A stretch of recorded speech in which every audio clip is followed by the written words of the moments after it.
오늘 예배의 자리에 나온 교우들 주님의 이름으로 환영합니다. 오늘도 더운 날이지만 무더위에 건강하시고 찬양의 가사처럼 하나님의 은혜, 평안이 늘 함께 하시기를 축복합니다. 우리가 여름 휴가를 더위를 피한다 그래서 피서라고도 하는데, 제가 지내보니까 여름에 제일 시원한 곳이 우리 교회인 것 같습니다. 평일에도 한번 교회 와보세요. 교회가 제일 시원합니다. 열대야에 잠 설치시는 분들도 계실 텐데, 새벽에 잠 못 이루시면 이게 기도하라는 말씀이구나 생각하시고 새벽 기도에 나오셔서 같이 기도하시면 좋겠습니다. 새벽에도 시원합니다.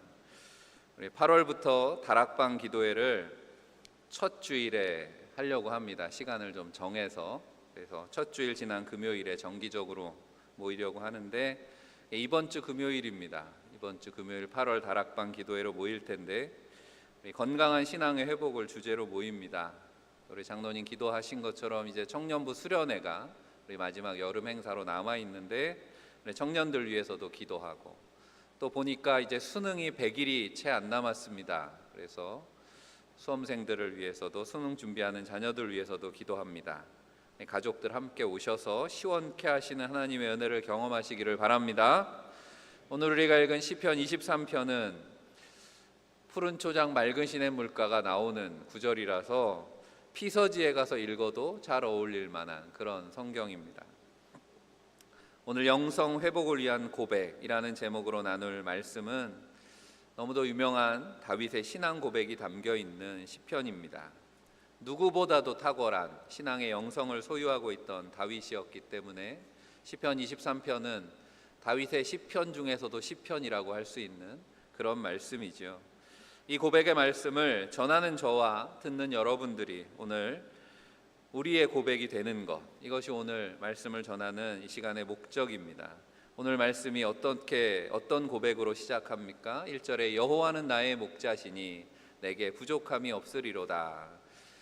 다윗의 신앙, 다윗의 영성을 요약하는 문장이라고 생각합니다. 그리고 어쩌면 오늘 말씀의 결론이기도 한데, 이 시간 같이 가슴에 이렇게 손을 얹고 한번 오늘 말씀을 고백해 봤으면 좋겠습니다. 여호와는 나의 목자시니. 이 고백이 저와 여러분의 고백 되시기를 간절히 축원합니다.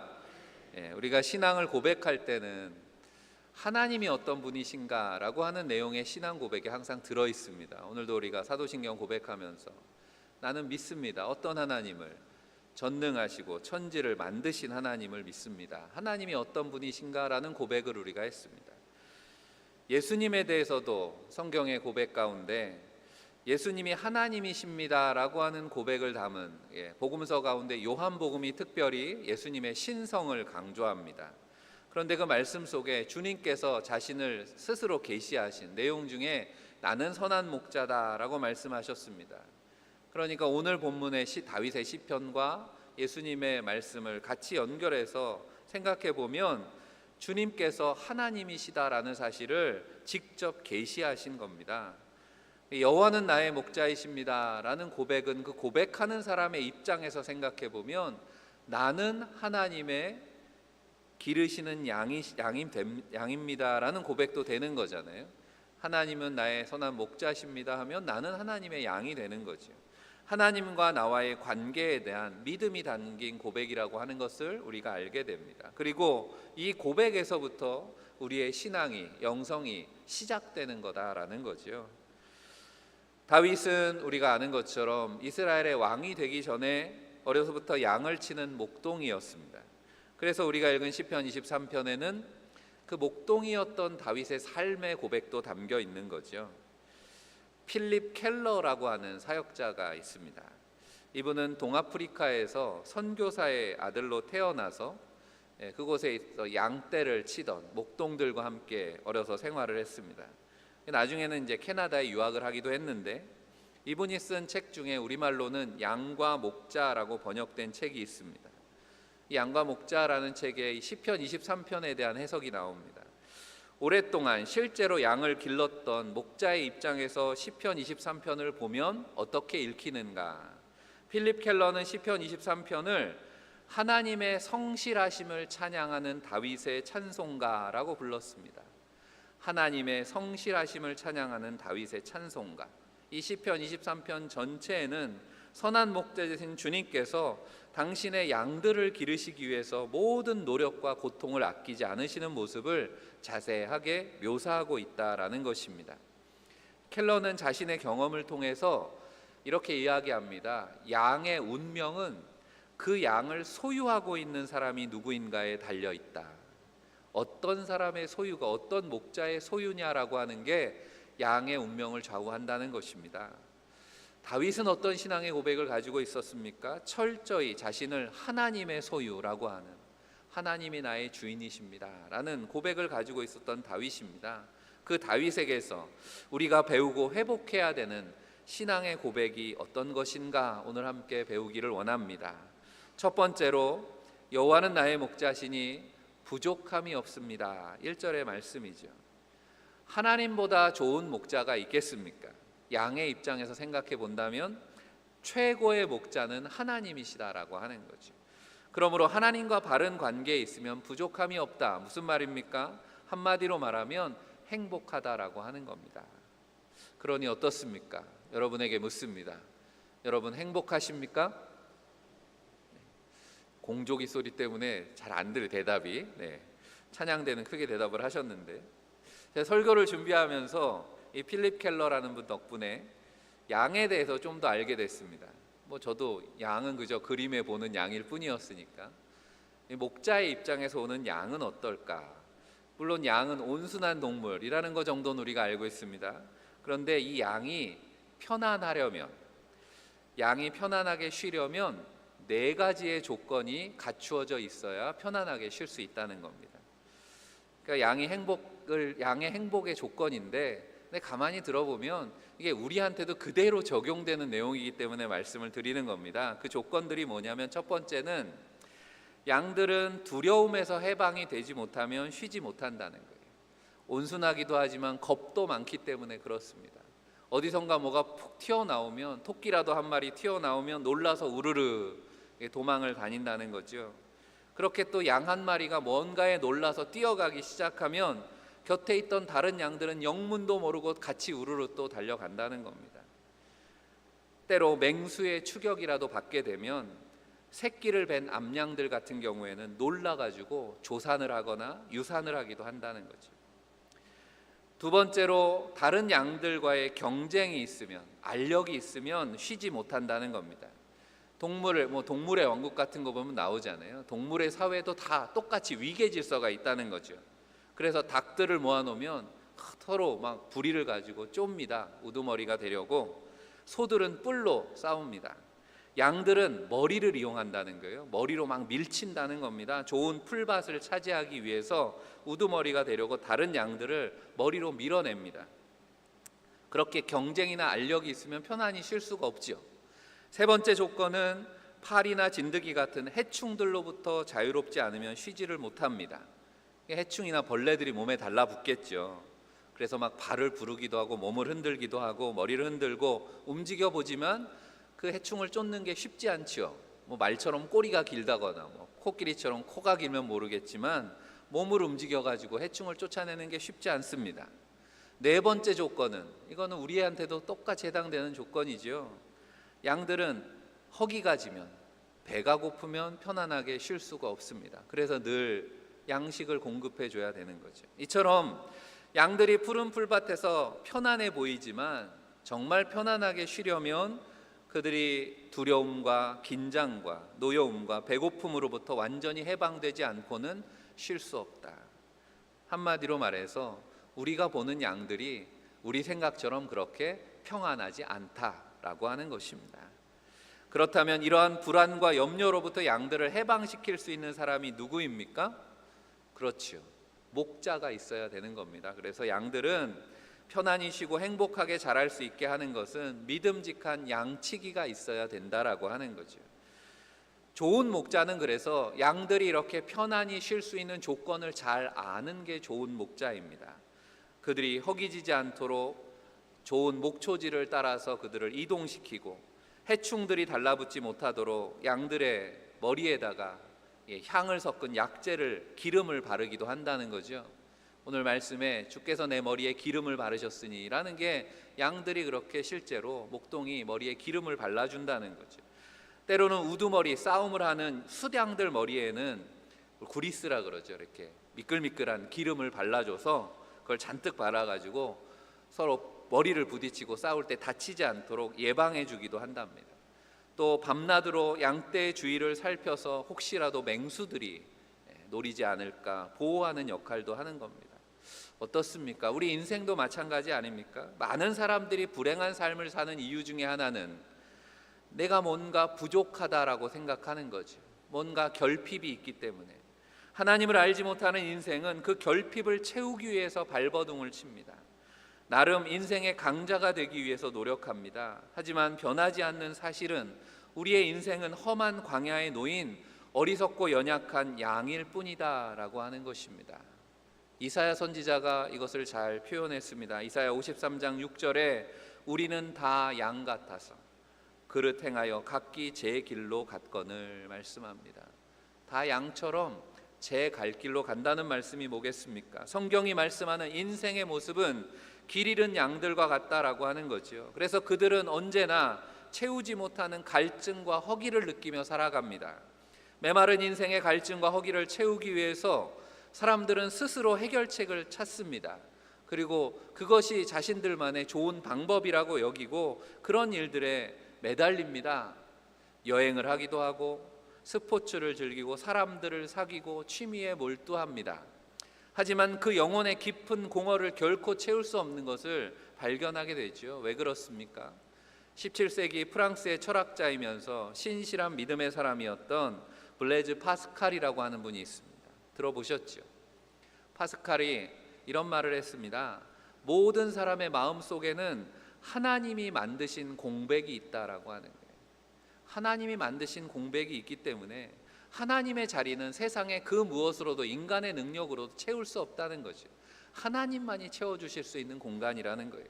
그래서 예레미야서는 이렇게 말씀합니다. 예레미야 2장 13절에 내 백성이 두 가지 악을 행하였나니 곧 그들이 생수의 근원되는 나를 버린 것과 스스로 웅덩이를 판 것인데 그것은 그 물을 가두지 못할 터진 웅덩이들이니라 말씀합니다.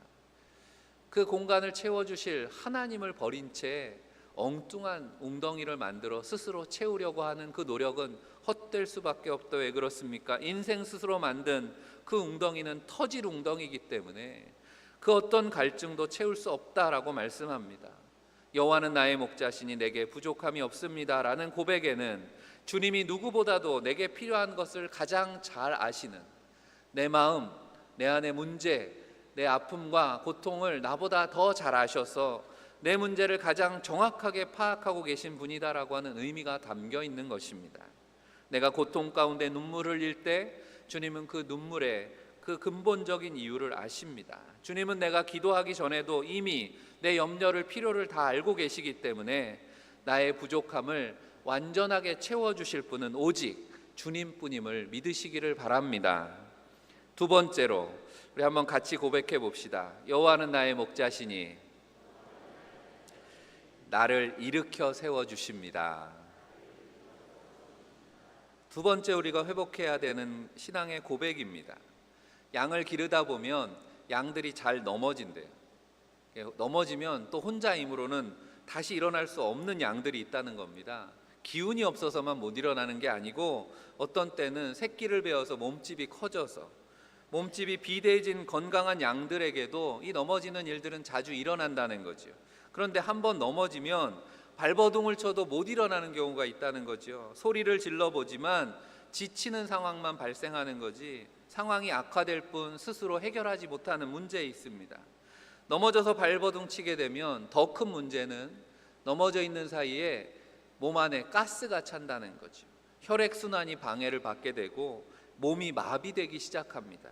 요즘처럼 날씨가 덥고 햇빛이 강한 날에는 그 상태로 방치하면 몇 시간 만에 죽을 수도 있다는 거죠. 빨리 일으켜 세워야 되는 겁니다. 날이 좋아서 목숨을 더 부지하더라도 맹수들의 사냥감이 되기 쉬운 거죠. 움직일 수 없기 때문에. 그것을 잘 아는 목자들은 그래서 넘어져 있는 양이 없는가 수시로 양떼들을 살핀다고 하는 거죠. 그리고 넘어진 양들을 빨리빨리 일으켜 세워주는 겁니다. 오늘 3절 말씀에 내 영혼을 소생시키시고 자기 이름을 위하여 의의 길로 인도하시는도다 말씀합니다. 우리 인생의 길도 누구나 넘어질 때가 있습니다. 여러분 장담할 수 있습니까? 나는 절대로 넘어지지 않을 거야. 자신할 수 있는 인생이 어디 있습니까? 선한 목자 되신 주님은 우리가 넘어질 때마다 나를 찾아와 일으켜 세워주시는 분인 줄로 믿습니다. 낙심한 마음을 위로해 주시고 때로는 죄책감에 스스로 자책하여 주저앉아 있는 심령을 격려하시고 절망한 영혼에게 소망을 불어넣어 주시는 줄 믿습니다. 그리고 다시 일으켜 세우시기만 하는 것이 아니라 실족해서 다시 넘어지지 않도록 안전한 길로 우리의 걸음을 바르게 인도하시는 줄로 믿습니다. 우리가 세 번째로 회복해야 되는 고백은 따라해 봅시다. 여호와는 나의 목자시니 내가 두렵지 않습니다. 목자들이 양을 칠 때 중요한 일 중에 하나는 한 곳에 머무르면 안 돼요. 계속 양떼들을 이동시키는 것이 중요합니다. 부지런히 옮겨 다녀야 되는 이유는 몇 가지가 있는데 그 중에 하나는 한 곳에 머물러 있다 보면 전염병이 발생할 수가 있기 때문에 이동을 한다는 겁니다. 또 그 자리에만 있으면 먹을 게 떨어지잖아요. 목초지를 확보해야 되는 거기 때문에 너무 한 자리에 머물러 있으면 거기서 새로운 풀이 나기도 어려우니까 밟아가지고, 그래서 양들을 먹일 목초지를 유지하기 위해서라도 양떼들을 이동해야 됩니다. 또 더운 날은 시원한 곳으로 이동시켜야 되니까 유능한 목자들은 여름철이 되면 양떼들을 이끌고 더 좋은 환경, 푸른 초장 맑은 시냇물을 찾아서 먼 산악지대까지 이동을 시키기도 하는 거죠. 4절 말씀에 내가 사망의 음침한 골짜기로 다닐지라도 해를 두려워하지 않을 것은 주께서 나와 함께 하심이라. 주의 지팡이와 막대기가 나를 안위하시나이다 라는 말씀은 그런 배경 아래에 있는 말씀입니다. 먼 길로 이동할 때 때로는 낯선 환경이 우리에게 두려움을 불러올 때가 있습니다. 우리 자녀들이 이제 성장해서 이제 자기의 길을 갈 때 그런 상황에 놓일 수 있지 않겠습니까? 아니면 우리가 인생에 요즘은 2모작 3모작도 하는데 뭔가 새로운 인생의 진로를 찾아 고민할 때 우리는 두려울 수 있습니다. 하지만 선한 목자와 함께라면 두렵지 않습니다 라고 고백하는 이유는 다윗 자신이 그렇게 좋은 목자였기 때문에 이런 고백도 할 수 있었다고 생각합니다. 그렇게 먼 길 가는 여행의 위험에 대해서 다윗은 너무도 잘 알고 있었고 양들을 보호하기 위해서 항상 준비하고 있었다라고 하는 거죠. 중동의 양치기들이 양을 몰고 갈 때면 이 목동들은 꼭 지니고 다니는 것이 바로 지팡이와 막대기입니다. 지팡이는 지도자의 역할을 하는 거죠. 그래서 지팡이로 흩어지는 양떼들을 모으기도 하고 또 방향을 모르는 양들에게 길을 지시하기도 하고 그런 지팡이입니다. 그렇다면 막대기는 뭐 하는 걸까요? 양치기가 되면 소년들은 산으로 가서 자기 손에 맞는 막대기들을 하나씩 구해온다고 합니다. 그리고 자기 손에 잘 맞도록, 손에 딱 잡히도록 다듬는 거죠. 그리고 나서 양들이 평안히 있을 때 목동들은 쉬는 게 아니라 그 막대기를 가지고 관역을 맞추는 연습을 한다는 거예요. 그리고 요즘 올림픽을 보는 재미가 양궁이나 사격이나 우리나라의 그 주 종목도 우리나라는 옛날부터 이렇게 총 쏘고 활 쏘고 이런 걸 잘했나 봐요. 좋은 목동은 그렇게 막대기를 잘 던지는 목동이라고 하는 거죠. 그 막대기가 자신과 양들을 지키는 유일한 호신용 무기이기 때문에 다윗이 골리앗을 맞서서 싸울 때 다윗이 그렇게 당당했던 이유는 믿음만 좋았던 게 아니라 다윗은 그렇게 목동의 훈련을 잘한 목동이었기 때문에 내가 이거 던지면 맞출 거다라는 자신감이 확신이 있었다라고 하는 거죠. 비록 사망의 음침한 골짜기 같은 시간을 지나고 있을 때에도 우리와 늘 함께 하시는 주님은 좋은 목동이시라는 거죠. 막대기와 지팡이로 우리를 안전하게 인도하시고 보호하심을 믿으시기를 바랍니다. 그럴 때 우리에게는 두려움이 없어진다는 거죠. 네 번째로 여호와는 나의 목자시니 주의 임재 안에 살겠습니다가 우리의 회복해야 될 신앙의 고백입니다. 다윗의 일생을 돌아보면 내게 부족함이 없습니다 라고 하는 고백이 정말 다윗의 고백이 맞을까 싶을 정도로 동의하기 어려운 그런 상황들이 있었습니다. 다윗이 젊어서는 사무엘이 기름 부어서 이제 왕의 후보가 됐지만 사울 왕에게 쫓겨가지고 10년 넘도록 광야에서 도망자 신세였습니다. 그리고 늙어서는 이제 좀 안정적으로 노후를 보내야 될 때 아들 압살롬의 군대에게 쫓겨다니기도 했다는 거죠. 그는 누구보다도 육체로 많은 고통을 겪었고 정신적인 고뇌가 무엇인지를 알고 있었던 사람입니다. 그렇다면 내게 부족함이 없습니다, 나는 행복합니다라고 하는 고백이 내게 아무런 문제도 일어나지 않았기 때문이 아니라는 거죠. 내가 궁핍하지 않을 것이라거나 내가 건강을 잃지 않을 것이라거나 하는 말이 아니라고 하는 것을 우리가 깨닫게 됩니다. 반대로 내가 물질적으로 풍요하기 때문에, 만사가 잘 풀리기 때문에 부족함이 없습니다라는 말도 아니라는 거죠. 우리가 다시 한번 주목해야 되는 말씀은 그래서 여호와는 나의 목자시니라고 하는 겁니다. 누가 나의 목자시라고요? 여호와가 나의 목자시기 때문에 라는 고백입니다. 그렇다면 우리가 시편 말씀을 통해서 발견하게 되는 것은 다윗과 하나님과의 관계라고 하는 겁니다. 다윗은 하나님께 속한 사람, 하나님이 나의 의지할 뿐이고 나의 반석이시고 나의 피할 성이 되시고 내 삶에 대한 하나님의 주권, 소유권을 철저히 인정하는 다윗이었다라고 하는 것을 우리가 기억해야 되는 거죠. 여호와는 나의 목자십니다 라고 하는 말을 달리 고백하면 여호와가 나의 주인이십니다 라는 고백이 되는 겁니다. 주인 되시는 주님이 나의 일생을 주관하십니다. 나를 보호하시고 지켜보시고 인도하시고 나의 필요를 공급하십니다. 선한 목자이신 주님은 나의 일생을 통해서 하나님의 선한 뜻과 계획도 성취하시는 줄 믿습니다. 그러니까 2절 고백을 할 수 있는 거죠. 그가 나를 푸른 풀밭에 누이시며 쉴 만한 물가로 인도하시는도다. 우리가 하나님의 말씀을 읽을 때 그 말씀을 과거형으로만 읽어서도 안 되고 미래형으로만 읽어서도 안 되고 현재형으로만 읽어서도 안 된다고 저는 생각합니다. 말씀은 현재형으로 기록되어 있더라도 거기에는 과거와 미래가 다 담겨 있는 그런 말씀이라고 하는 거죠. 이 말씀을 읽을 때 말씀대로라면 우리 눈에 떠오르는 장면은 어디 뉴질랜드나 호주 같은 늘 푸른 풀이 있는 그런 곳들을 떠올리게 되지만, 다윗이 찬양으로 고백할 때 다윗의 삶의 눈앞에 보이는 건 척박한 광야였다라고 하는 겁니다. 거기에는 푸른 풀밭도 없고 맑은 시냇물가도 없었습니다. 다윗의 일생은 그렇게 목가적이지 않았다라고 하는 거죠. 그저 험한 골짜기의 연속이었습니다. 그러므로 그가 말하는 푸른 초장과 쉴 만한 물가라고 하는 것은 우리의 육신의 눈에 보이는 삶의 조건이 아니고 영원한 평화와 안식이 있는 나의 주인 되시는 주님의 품을 말씀하고 있다는 것을 우리가 깨닫게 되는 거죠. 내가 전적으로 주님의 소유가 될 때 주님이 나에게 베풀어 주시는 참된 평화와 안식을 누리게 되는 줄 믿습니다.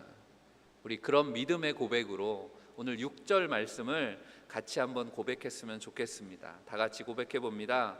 내 평생에 선하심과 인자하심이 반드시 나를 따르리니 내가 여호와의 집에 영원히 살리로다. 아멘. 여호와는 나의 목자시니 나의 주인 되시는 주님이 나와 함께 하실 때 내 평생에 선하심과 인자하심이 반드시 나를 따릅니다. 나는 여호와의 그 영원한 평안의 집에 거하게 됩니다. 우리가 여기까지 우리의 신앙의 고백이 회복되었다면 마지막으로 한 가지 더 고백해야 되는 신앙의 고백이 있습니다. 따라해 봅시다. 여호와는 나의 목자시니 나도 목자입니다. 믿음이라고 하는 건 결국 선한 목자가 되신 주님과 그의 소유된 양이라고 하는 그 관계의 고백이 중요한 것이다 라고 하는 걸 오늘 성경 우리에게 말씀합니다. 그런데 여호와는 나의 목자시니 내가 부족함이 없습니다. 다윗의 고백에 우리가 한 가지 이 고백을 더해야 된다는 것입니다. 나는 선한 목자다 라고 말씀하셨던 주님은 제자들에게 부활하신 후에 갈릴리 바닷가에서 만나셔서 제자들 가운데 베드로에게 당부하셨던 말씀 우리가 기억합니다. 요한복음 21장 17절 말씀에 시몬아 내가 나를 사랑하느냐? 그러면 내 양을 먹이라 말씀하셨다는 거죠. 제자된 교회와 성도들에게 주님은 주님의 사명, 목자의 사명을 위임하셨습니다. 이제 우리에게는 하나님의 소유된 양으로서 여호와는 나의 목자이십니다. 그래서 내가 부족함이 없습니다. 나는 행복합니다. 라는 믿음의 고백에 더해서 여호와는 나의 목자시니 주님 맡겨주신 목자의 사명을 내가 감당하겠습니다. 순종의 고백도 해야 되는 것입니다. 다시 한번 가슴에 손을 얹고 같이 한번 고백해 보시기를 바랍니다. 여호와는 나의 목자시니 나도 목자입니다. 아멘. 여러분, 우리가 교회에서 많은 사역들이 있는데 그 중에 양육하는 사역이 있습니다. 대표적인 것이 우리 새 가족이 오면 새 가족을 돌보고 정착하도록 양육하는, 또 우리가 여름에 계속 기도하지만 교회 학교, 어린 자녀들이 건강하게 믿음의 일꾼들로 자라갈 수 있도록 가르치는 일, 물론 새 가족 팀도 있고 교사들도 있습니다. 하지만 그 일은 새가족만이 하거나 교사들만이 하는 사역이 아니라고 하는 것을 우리가 잊으면 안 됩니다. 우리는 다 주님 닮은 목자이기 때문에 그렇습니다. 목자의 사명을 위임받은 교회와 성도들이 모두가 함께하는 사명임을 기억하시기를 바랍니다. 그래서 건강한 교회, 부흥하는 교회는 모든 성도들이 새가족 팀인 교회입니다. 새가족이 오면 그 새가족에게 집중하고 관심을 갖는, 교회 학교가 성장하고 부흥하는 교회도 똑같습니다. 모든 성도들이 교회 학교에 관심을 갖는, 나의 자녀가 있든 없든 교회 학교가 하는 일에 늘 관심과 초점을 가지고 있는 그런 교회가 주님의 사명, 목자의 사명을 감당하는 교회라고 하는 것입니다. 사랑하는 성도 여러분, 먼저 여호와는 나의 목자이십니다. 이 믿음의 고백을 통해서 선한 목자 되신 주님과 온전한 관계를 회복하시기를 바랍니다. 그래서 내 삶의 빈 공간, 나는 채울 수 없습니다. 오직 주님 한 분이심을, 그 공간을 채워주실 분은 주님의 은혜밖에 없음을 믿으시기를 바랍니다. 그리고 나의 첫 목자이신 주님 안에 거하게 될 때 주님이 나에게 그렇게 하셨던 것처럼 우리에게 목자의 사명이 주어진다라는 것을 기억하셔서 그 사명을 잘 감당하시기를 바랍니다. 어떻게 감당하는 것입니까? 주위를 돌아보시기 바랍니다. 방황하며 쉼을 얻지 못하는 영혼은 없는지 찾으셔야 됩니다. 또 넘어져서 혼자 힘으로 일어서지 못하는 이는 없는지 돌아보시고 도와줘야 됩니다. 인생의 위기에 외로이 눈물을 흘리며 힘들어하는 이들이 있다면 그들 곁에 함께 서서 울어주고 하나님의 위로가 되어주시기를 바랍니다. 그렇게 우리에게 맡겨주신 사명을 통해서 목자 되신 주님을 더욱 닮아가는 건강한 교회, 회복하는 성도들이 되시기를 주의 이름으로 간절히 축원합니다. 기도하겠습니다. 나의 목자가 되시는 하나님 아버지, 참 감사합니다. 언제나 빈틈없이 돌보아 주심을 깨닫지 못하고 때로 불평하며 보낸 어리석은 시간들을 주님 용서하여 주옵소서. 다시 흠없고 온전한 하늘의 백성으로 양육하시는 주님의 말씀에 믿음으로 순종하게 하시고 우리에게 맡겨주신 영혼들 목자이신 주님의 마음으로 사랑하며 섬길 수 있도록 인도하여 주옵소서. 언제나 우리의 선한 목자가 되어주시는 우리 주 예수 그리스도 이름 받들어 간절히 기도하옵나이다. 아멘. 이 시간에는 우리 제1찬양대의 반주자로 섬기시는 우리 유선준 반주자님의 특송이 있겠습니다. 그래서 특송하실 때 준비하신 예물 봉헌하도록 하겠습니다.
다 자리에서 일어서시겠습니다. 복의 근원이 되시는 하나님 아버지, 무더위 중에도 지치지 않도록 우리를 지켜주시고 언제나 가장 좋은 길로 인도하시는 은혜를 감사합니다. 선한 목자이신 주님으로 인해 행복한 자녀들이 진리로 예배하며 마음과 정성을 다해 예물을 드립니다. 기쁘게 받아주시고 믿음으로 드리는 손길마다 하늘의 복으로 넘치게 하여 주옵소서. 하나님의 주인 되심을 고백하는 10의 1조와 감사와 소원 헌신의 제목 담긴 예물을 드립니다. 이 물질들이 사용되는 곳마다 방황하는 영혼들이 목자 되신 주님을 만나게 하시고 질병과 고통, 죽음과 두려움으로 가득한 인생들이 복음을 통해 소망을 회복하고 평안을 누리게 하여 주옵소서. 우리 주 예수 그리스도 이름 받들어 간절히 축복하며 기도하옵나이다. 아멘.